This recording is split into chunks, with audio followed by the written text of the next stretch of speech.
Thank you so much for joining us. Today is on 8th of September, our 5th Women in Leadership Mastermind.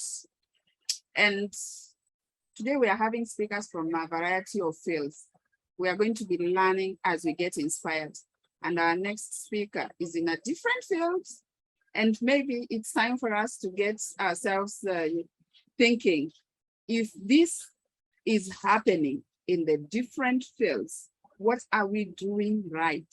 What can we learn from these speakers that can change our careers so that we can move to the next position, to the next level in our lives, become better persons, become better in terms of the best version of yourself, whom you have not discovered, who you are yet to discover. We still don't have, the speaker was supposed to come before this speaker, but we'll continue as I think maybe they were kicked out of the meeting or something. But we are going to hear from Amelia, and Amelia is based in Kampala, Uganda. Oh, okay. Amelia, maybe you'll have to wait. I need to get the doctor ready. Just a minute, Amelia. Let me allow our speaker who was supposed to be joining us before. Hello, doctor. Welcome. Good afternoon. How are you all? We are good.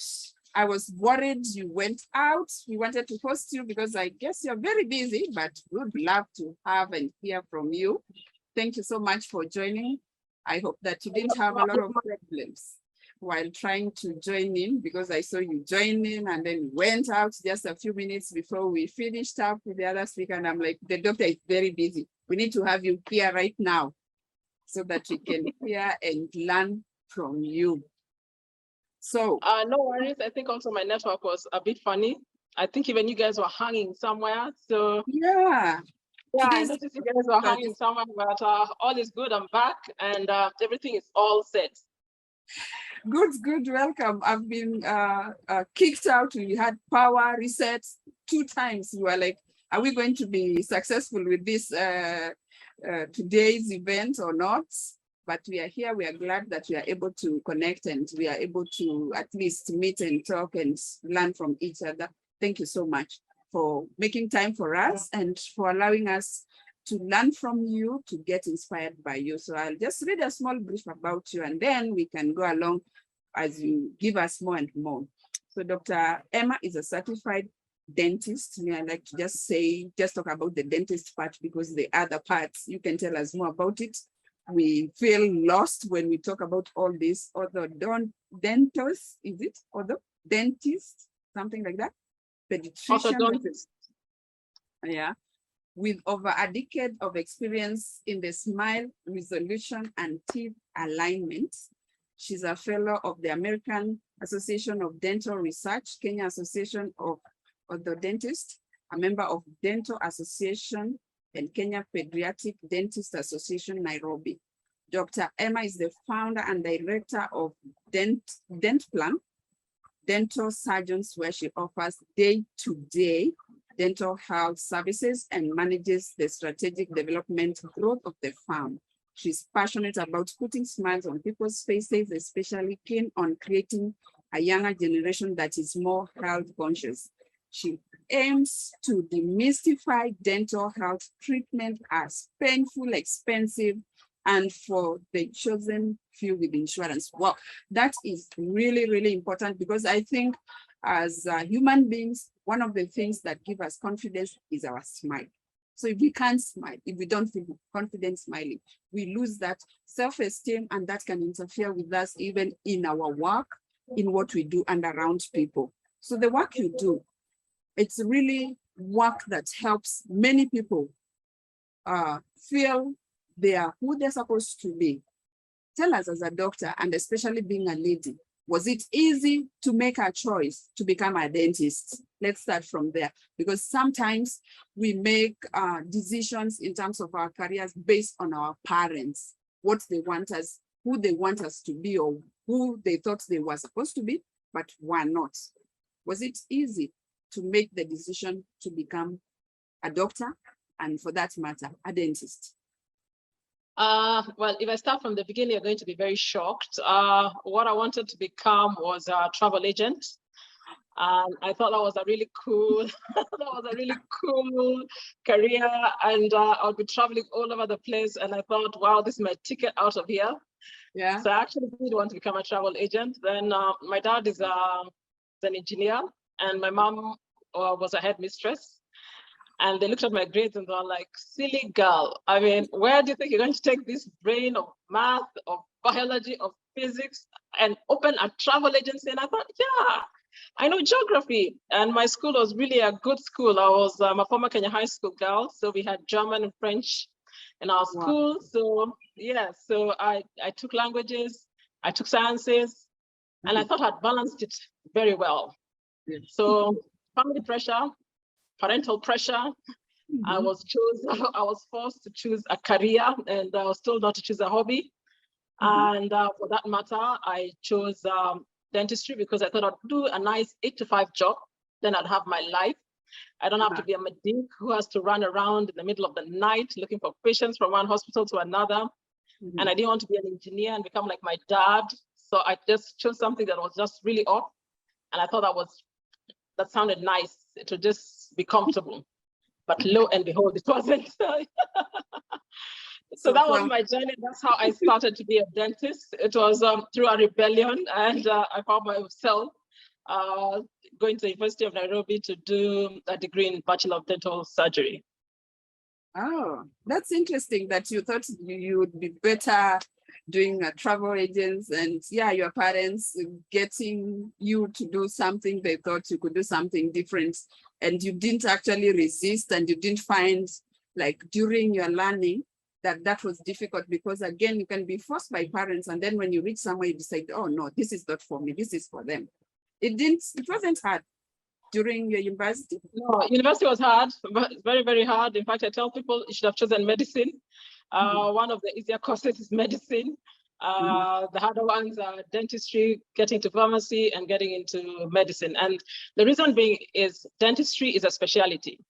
So the first junior years, the first 2 years, you actually do anatomy, you actually do pre-med. So you do anatomy, you get to biochemistry, and then after that, you get into your second year and you're running around medical wards, and you're catching up with fourth years who are having a whole year to do medicine. So you are here doing medicine, you're doing surgery, you're still doing your pharmacology and everything. I mean, those 2 years were a killer. If there was a time I should have quit, that was the time. However, I think I just bought the brand and sort of like understood that truly I need a career. And this travel, once I get this degree and become a doctor, I will be out and about. So that was my consolation prize, as I would say, that I would be just do this, get into the business and be taking time off to actually travel. So the first years were really hard. Then the fourth year, it's also pretty hard because as you're getting to the end, the exams and the tests keep on coming and they all add up to the exam at the end. So you can't afford to fail any tests because the exam is not enough, even if you get 100% for you to pass. So you're always being examined. So everything adds up. So it's a gruesome course, I must say. But yes, we managed to survive.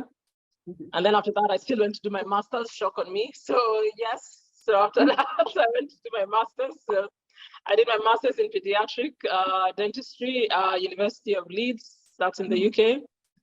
And then I still went to get another paper. I did that in Germany, the University of Stuttgart, for postgraduate diploma in orthodontics. So my specialty is pediatric dentistry and orthodontics. That's the science of teeth alignment. Okay, so yeah, that's wouldn't know what is the detail in there. That is why maybe now at least we can understand what is the detail in there. And I'm so glad that you didn't give up. And I'm sure now, reflecting back, you love it. And it's something that you do again and again. Well, now I'm at a position because I run my own practice. That gives me at least a level of confidence, and I get to do what I want to do. Wow. I think one of the hard things for people to decide is that when even they discover that what they really are passionate about, they give up, they stop. If you stick, and in this case, your parents pushed you into a path that turned out to be something that you love, what is it that you think made you to realize that this is indeed the path you're supposed to be following? I think the satisfaction I get when a child is happy, has gotten the service and has not felt quote unquote pain. When we've aligned their teeth and I can see they've got their self-esteem and confidence in class and their grades have improved. When we whiten their teeth nowadays because of the high level of fluorides that we're getting in our waters, all of a sudden we have all these gated communities, all of them are having boreholes in their communities. And so the children now are having a lot of fluorosis, fluoride discoloration of their teeth. It's now not becoming a poor man's disease, it's also becoming a rich man's disease. So these children are stigmatized and you can clearly see that they are a bit withdrawn. But the minute we whiten their teeth, we whiten them, this child just blows up and starts blossoming and relates very well. So those kinds of improvements, and especially because children are very honest, they actually give me some great level of satisfaction. But also for adults, some adults have lived with stigma of having crooked teeth and they have these shy smiles where they never show their teeth. They only smile with their lips. So yeah, you find that those kind of adults and they don't go for big positions. So they have lower self-esteem. So like over COVID was really, that's when we knew that adults are actually suffering. So then many of them came, we did a lot of alignments, we did a lot of smile restorations, and because they're wearing their masks, so during treatment, when all this was going on, when they look at the end result, they are really happy campers. They're very happy with the results and moving forward now with greater confidence. Yeah, I can imagine, because a lot of people will not say, and especially when you are an adult, it's not easy for you to say, no, I'm not happy about the way I look, because the way you look, your face gives the first impression, gives you the confidence you need to walk to somebody, to do something or to talk to people. Now, if you're not confident of that look, and that includes your teeth, you can't smile, then it's not very easy for you to feel comfortable to even do anything. And I'm sure that when you do this, especially for adults, it makes a big impact in terms of their lives and the people around them. Does it have to be for children? And when it is for adults, is it different? Because they say when you're an adult, at some stage, there are certain things that cannot happen. Or is it now it is possible? You can still do the transformation for adults. I think technology has been has advanced in medicine and especially in dentistry. And for that matter, a lot gets done. One doesn't have to continue living with gaps in their teeth, then in their mouth, then have to continue living with, I said, discolored teeth, or continue living with crooked teeth. That notion is now gone. I mean, if you can afford it, then you can go for it. And the generation now we're getting of younger adults are more self-conscious. Now that even technology is coming home, most people are now working from home. They're working from the internet. People are doing a lot of social media kind of exercises of jobs. So image is important. How you present yourself is important. So much not necessary to go and buy a shamba. Now people are investing in themselves and they're actually improving their quality, quality lifestyle. Now they're having a better lifestyle because now their old self-image goes all the way to their mental health, and they're able now to be more productive in their professions. So for me, that is the kind of practice I do. I know oral health goes together with mental health and goes together with medical health. And a long time ago, I think people used to suffer in silence, but people aren't suffering more in silence.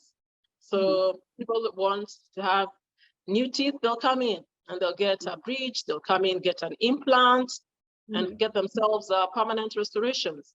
If people have crooked teeth or broken down teeth, they come and ask for crowns and get their image and self-confidence improved. If they want their teeth aligned, we give them however much we can do the alignment, and we offer them the different types of braces available. Then they make their choice and do a budget. So times have changed, technology has changed, and the customer has also changed. He's asking for more. Wow. And you say you're still doing it to make sure that it's not maybe painful, expensive, and for the chosen few. Most people go to the dentist, they only go when they have pain. They've got to remove a tooth or some teeth. And for them, the imagination of the pain. Now you're saying you are dealing with that, so that people stop imagining going to the dentist is going to be a painful experience. Of course, even for me, that experience, it's always like it's a painful experience. It's good. How do you then make it affordable to the other people? Because I think that's one of the things that you aim to make sure it's affordable so that it can reach a wider group of people. The stigma that dentistry is painful is something that we are continuously trying to work out and try and actually to improve the face of dentistry so that it is actually more friendly. It's actually more to the advantage of the client than actually to the advantage of the dentist. Because at the end of the day, we are looking at the gains that are actually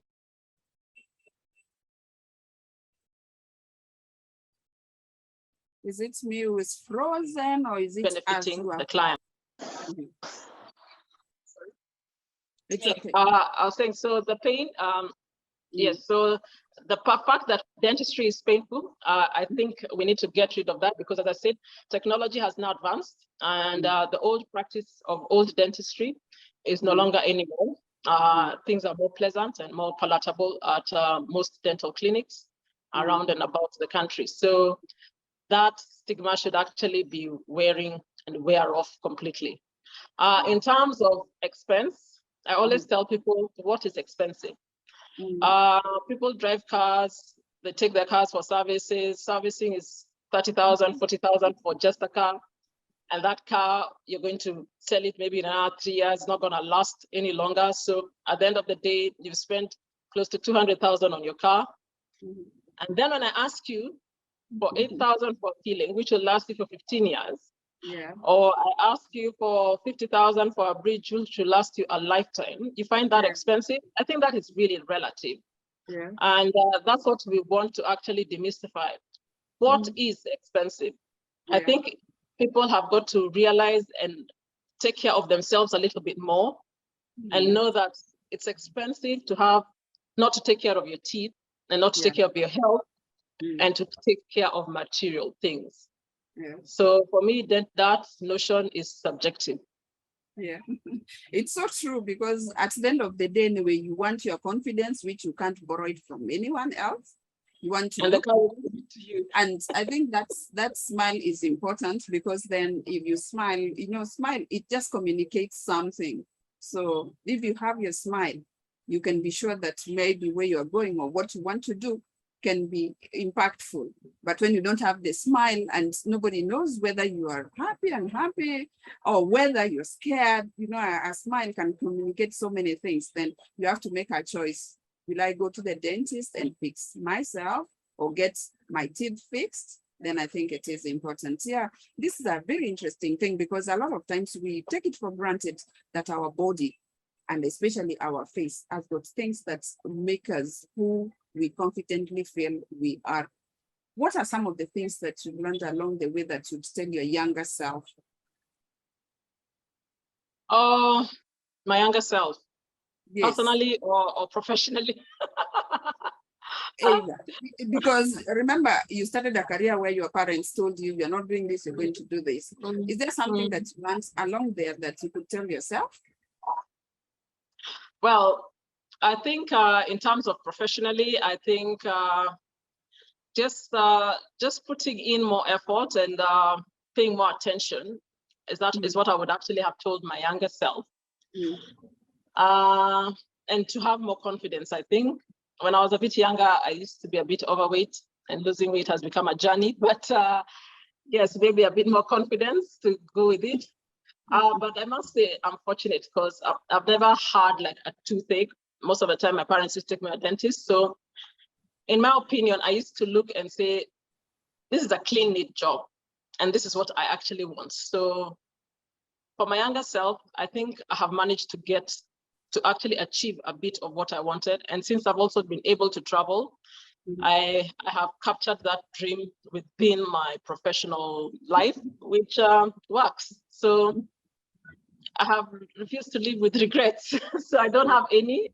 And I'm happy so far with the journey I've made with dentistry, and of course moving forward. And as I say, the client has also changed. So people are demanding more. The days of having a frustrated mother at 50 or 60 with no teeth doesn't happen anymore. You'll even find some 70-year-old grandmothers coming over for teeth. So it's important. They say your smile is your logo and your personality is actually based by it. And all this require teeth. Yeah. You can't do without it. Yeah. So there you go. Yeah. That's actually that's so true. And you need that, you really need that smile, and you're doing a good job on that. And it's interesting that you have in the years discovered that even though you wanted to do travel, you're still doing travel within your profession. So you didn't lose any of your initial goals. Yes. So your work has enabled you to still travel, which maybe you didn't think about, that it will still come along what you're doing. That's really, really important for us to not lose focus, because maybe we didn't go where we thought we are supposed to be. And when we discover that we're in a different field, we are still going to enjoy that that opportunity of the previous goal, what we wanted to do initially, because that has given you the opportunity. Now, I would like to ask, I don't know, let me check before I ask this question, if there's anyone who has a question, or did I forget anything? And before I mention the last thing, I want to ask you one more question. Yeah. So now you are planning something surprising on 5th of November. What is it? Yes. And yes. In fact, for all the ladies here. How will it impact on us? Can you talk?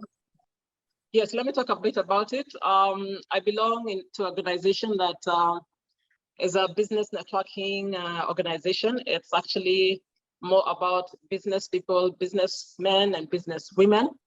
And we'll be holding a conference on the 5th of November. And the theme will be, it will be around cancer and about the survivors of cancer. So the journey of cancer, that's how we are calling it. And we'll be having some cancer survivors who will be coming to tell us about their journeys. We have 2 ladies and a child also who will be telling us about their journey.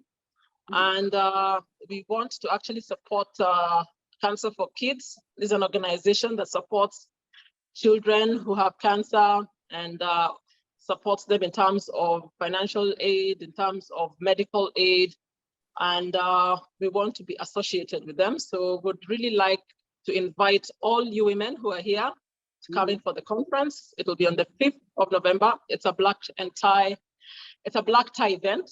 So smartly dressed is what we're looking for on that evening. And we'll be having a corporate sponsorship for a table. If anybody here works for a corporate, it's 250,000 for a table of 8. Otherwise, individual entrance is 5,000 bob for the evening. And yeah, we'll be looking to share, relate, connect, learn from each other. Yes, and our journeys in terms of our professional lives, in terms of our businesses. And I think it will be a good opportunity for women to really exchange mind-blowing ideas. We'll have other speakers other than the cancer surviving clients. We'll have speakers in wealth management. We'll have people from ABSA coming in also to tell us how we can actually engage with them and grow our businesses. We are hoping to also get Strathmore University to come in and also tell us on the courses of self-improvement and leadership. And we'll also have speakers who will be talking about mental health. We'll have a speaker to discuss oral health, that's me. And we'll have someone also to discuss personal well-being, makeup, physical fitness, all these things that a woman needs, and also road safety. We've got someone to discuss what to look for under your bonnet when your bonnet is lifted. Just what are the key things a woman should know for her own safety on the road. Wow. So that's the event, and I'm looking forward for all the women here to actually attend. Yeah, sure.